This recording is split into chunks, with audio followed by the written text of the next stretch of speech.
There's something uniquely exciting about spotting tailing bonefish, those flickers of silver breaking the surface as they forage in the shallows.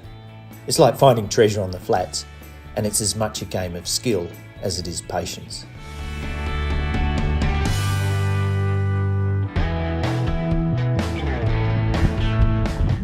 The first thing to remember is that tailing fish are already feeding, which means they're focused, but it also means they're hyper aware of any disturbances.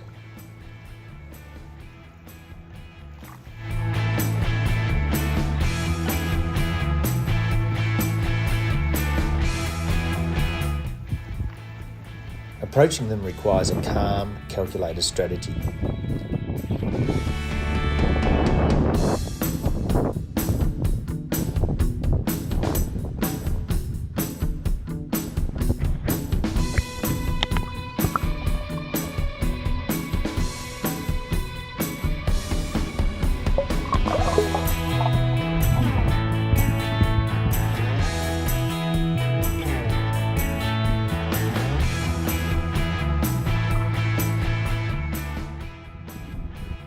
I always start by positioning myself upwind and up current, moving as quietly as possible to avoid spooking them.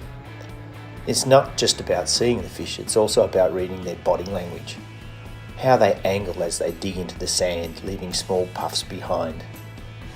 Each tail flick is a cue. You need to watch carefully to cast just ahead of them, placing your fly where they're heading, not where they are right now. When the tail dips, you know they've spotted your fly. It's tempting to set the hook right away, but wait, let them take it fully. Then, when you feel that weight on the line, it's the moment to strike. From there, it's all about keeping calm, playing the fish carefully and managing those powerful long runs. There's no rush, savour each run, each tug, because catching a tailing bonefish is as much about the journey as the catch.